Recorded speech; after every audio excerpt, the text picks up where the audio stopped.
Hi everyone, Thomas the Tank Engine here with Rhyme Signatures, the nerdiest music review this side of being single-handedly responsible for making British children idealise the railway industry for decades, despite the fact that it's currently in a shambolic state and needs nationalising already, dang it. And today we're going to be doing a review of the new Big Big Train album, The Likes of Us.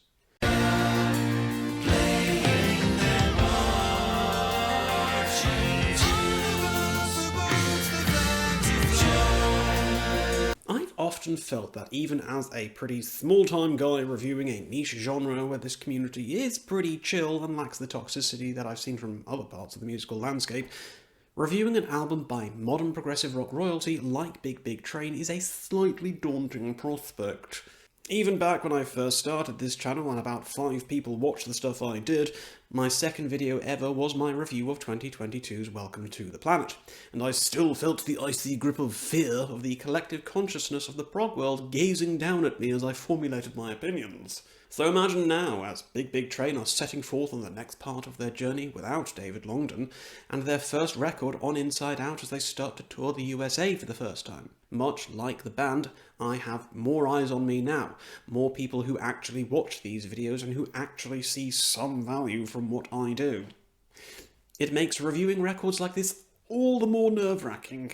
Before I even heard this album, I saw the buzz, the praise, the excitement from my colleagues and my peers, and I have to say, I was feeling it. I was getting swept up in the atmosphere, the thrill of something new and the next chapter of one of the best bands in modern progressive rock overcoming severe hurdles to still come out swinging with what many have been calling one of their best albums ever. So, a little background about me and the band before we get stuck in. I, like so many of us, got my start with English Electric Parts 1 and 2, and I will still champion them, or more specifically the Full Power Edition, as the greatest modern progressive rock albums of the 2010s. They had everything that I loved from the classic era. Every little nook and cranny was filled with these delightful nuggets of musical inspiration, lyrical whimsy, and it all came together to create true bona fide classics that I firmly believe will be talked about in reverent tones in 40 years from now. And it really helped to solidify the band on the landscape. I mean, sure, they were already a pretty well-established band before those records, but English Electric is what put them on the map. It made them a big, big fish in a small, small pond, and I've followed everything the band has done since then. Folklore, Grimspound, Grand Tour, Welcome to the Planet, all superb albums and all worthy of the legacy the band was setting up. These guys could largely do no wrong. But I will say that the second Brightest Star and Common Ground landed a little flat for me, lacking the spark and pizzazz that the aforementioned albums seem to carry with them. Of course, tragedy often comes for us when we are least expecting it, and prior to the release of 2022's Welcome to the Planet, the community was shocked by the sudden and unexpected passing of frontman David Longdon, a man whose loss was a severe blow to all of us. David was a unique talent within the scene, with his father-like tone, theatrical delivery and irresistible warmth really being one of the biggest draws of the band for me. I assumed, as I'm sure many others did, that maybe this was the end of the band, that perhaps they would call it quits and all find other places to be. But of course that was not the case, and the band found hope in one Alberto Bravin, who now steps up to fill the considerable shoes of Longdon. And I was nervous. Sliding into the frontman role of a band is daunting. You're the face, the voice, the first brightest star for the audience to connect with and feel the music through. I am pleased, however, to report that Alberto has done a remarkable job, feeling neither like a replacement nor a poor imitation, but like a true course correction for the band. They're no longer following the path they once were, but they've allowed themselves the chance to pick themselves back up, grieve for David, but keep the band alive, and I'm certain that Longdon would be immeasurably proud of all of them. So, we have our new lineup, this new crew of this ragtag British vessel, and this is feeling more and more like a supergroup with every album. On permanent duties now we have Alberto on lead vocals, guitars and keyboards, Nick DeVirgilio on drums and vocals, Richard Scherblom on guitars, keys and vocals, Greg Spawnton on bass, Dave Forster on guitars, Oscar Holdorf on keys and vocals, and Claire Lindley on violin and vocals. So, yeah, there's a lot of input going on from this septet, and that's not even including all the additional guest instrumentation littered throughout the experience. And there's a lot going on here. Big Big Train have proven over the last 15 years or so that they are the masters of blending a large amount of ingredients together in one big melting pot, but managing to somehow make it all feel comforting and homely. There's always been something so quintessentially English about their sound. From the rustic simplicity of the lyrics to the classical green and pleasant vibe to the instrumentation, they've always felt like the musical embodiment of this extremely normal island. And while The Likes of Us still retains a lot of that charm and identity, it also feels like the addition of Alberto Braven has extended the scope and range of the sounds here. The simple English country garden vibes have been elevated to feel somewhat international, I suppose, for lack of a better term.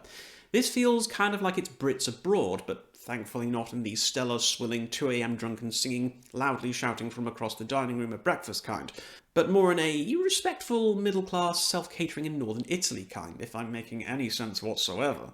The album starts off very strongly indeed, with opening track Light Left in the Day, giving us a gentle introduction to Alberto's voice, and it really does fit the vibe of the band extremely well. If anyone was going to be replacing David Longdon, I am delighted that Alberto has done it. He's not as molasses-like or as fatherly, no, but he carries a similar vibe, a familiar tone and energy to his delivery that marks it as clear that this is the new sound, but without being so jarring as to feel like it's a different band. The instrumentation and arrangements here are quite lovely, as we're treated to the first of many exquisitely pieced together instrumental passages. Welcome to the Planet saw the band really stretching out their chops as musicians, and it's wonderful to see that carrying on here.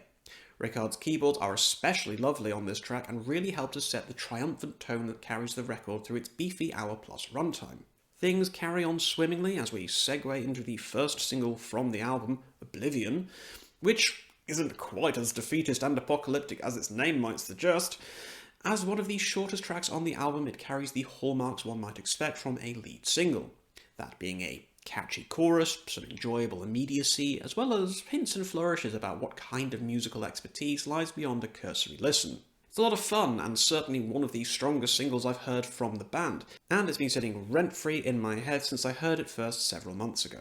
The big track on the album is without a shadow of a doubt the 17.5-minute long epic of Beneath the Masts, which stands head and shoulders up there with the band's true greats like The Underfall Yard, Ariel, Voyager, A Mead Hall in Winter, and East Coast Racer. It contains pretty much everything that made me fall in love with the band in the first place. It's an epic that takes its time. The first 4 to 5 minutes are these lovely acoustic soundscapes with Alberto flexing his vocal chops in an appealing fashion before the rest of the band takes centre stage with some of the finest instrumental work I've ever heard from a modern progressive rock band.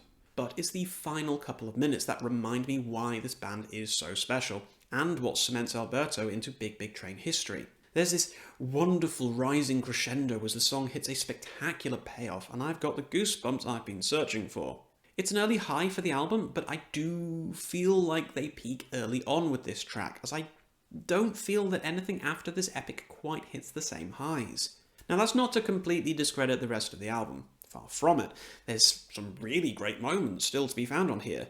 Miramare is another stomper of a mini-epic with an enormous amount to enjoy and get stuck into, but it just doesn't quite reach the same impact as Beneath the Masts. Skates On is a honestly largely kind of forgettable track. As the shortest song on the album, it just doesn't really do enough for me to leave any kind of lasting impact. It's kind of there and then it's gone. And dare I say, it could maybe even have been left on the cutting room floor. Love Is the Light is a rather lovely little offering, giving plenty of misty-eyed emotion to the album and certainly sticks out as a latter half highlight for me. But the final 2 hits of Bookmarks and Last 11 honestly didn't land at all for me. Mostly just existing. I mean, no, they're not bad songs at all. The instrumentation is complex and rewarding, vocals deep, rich and engaging, etc, etc. It's just that the sum of the parts of these songs left me, I don't want to say cold, as that feels a little disingenuous. They left me feeling blasé and indifferent. And I've been trying to figure out what it is about the latter half of this album that failed at, where the first half succeeded.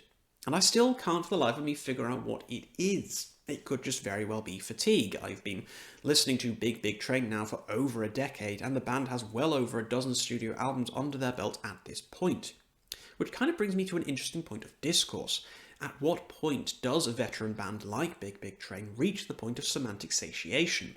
It's a quandary. A band has a successful formula, an established sound and vibe that their fan base expects from them. And the question is, do they continue with this, releasing music that rotates on this limited access for the rest of their life as a band, or do they play with risks and recreate themselves time and time again until the band's original mission statement becomes so lost to the mists of time that there's a real Ship of Theseus argument to be made about them? Now, I obviously feel that Big Big Train have fallen into the former camp here, and unless you have an enormous affinity for the style and music that they are producing, then The Likes of Us comes across as the band treading water a little bit, rather than making a bold and adventurous splash across the ocean, which for me is honestly a little bit of a shame, as the opportunity to reinvent and recreate had never been so glibly presented to them. Am I expecting Big Big Train to morph into a technical death metal band that employs the kazoo as a lead instrument? No, of course not. Such a straw man would be ridiculous. But, I don't know, part of me was hoping for a degree of revolution in the band, like when Sean Filkins departed after The Difference Machine and David Longdon came in for The Underful Yard. Instead, what we have here is a slow burn evolution.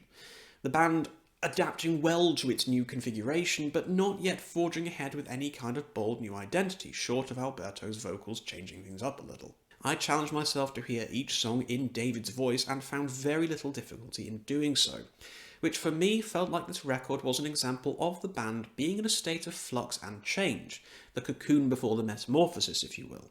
Now, look, I'm sure that if you haven't clicked away in disgust by now, or have typed a comment informing me that my personal opinion is incorrect, you could be forgiven for thinking that I don't like The Likes of Us. But I just want to assure you that this is not the case. I do like this album, I like it a lot. There's so much more on here that I genuinely love than I am dismissing. I just feel that this album is more akin to the likes of Common Ground than it is with Grand Tour. This feels like an album that I'm going to enjoy for a few weeks, but outside of the standout tracks, I'm not likely to return to this one for a full spin. I think with a bit of trimming, dropping a couple of tracks to bring this down to maybe a high 40s, low 50s in length rather than the hour plus that it is, then I'd possibly be looking at this one more favourably. The highs are Skyscraper Tall. Beneath the Masts, Mirror Mirror, Light Left in the Day, and Love is the Light are all true S-tier Big Big Train songs, and ones I will champion in any ranking list. It's just a shame for me that it's all surrounded by some B-grade tracks and in some instances C-tier ones. So, what else can I say about Big Big Train's The Likes of Us? I know, once again, my opinion is terrible and I'm factually, objectively incorrect, blah blah blah blah blah blah blah.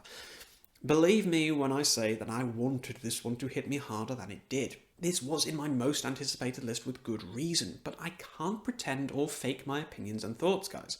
I strive for honesty on this channel regardless of any kind of hype behind any given record. The Likes of Us is still a very good record. It's just not the exceptional one that I was hoping for. Call it whatever you will, but I feel that after this many albums, perhaps I'm just getting fatigued on the band's sound, and I was maybe looking for something more of a reinvention than an evolution. If this record has hit you how I was hoping it would hit me, then honestly I am delighted for you and frankly quite jealous. There's a lot of great stuff going on here, I just can't help but feel that maybe it's going to take the next album before we see the fully transformed version of the band. Regardless of my thoughts and feelings towards The Likes of Us, I will still be waiting, anticipating and hyping whatever comes next from the band. Perhaps just a little bit quieter than usual though. I would definitely stream this one. It's 100% worth your time and effort. Just, maybe approach with slightly muted expectations, and I really do hope that you get more out of this one than I did. This is all, of course, guys, just my opinion, as you know, so if you have listened to this new one from Big Big Train, please tell me what you thought about it in the comments down below. If you did like this video, please do give it a thumbs up, please do share it with anyone else who you think could possibly enjoy it, and please do consider subscribing to the channel for more content.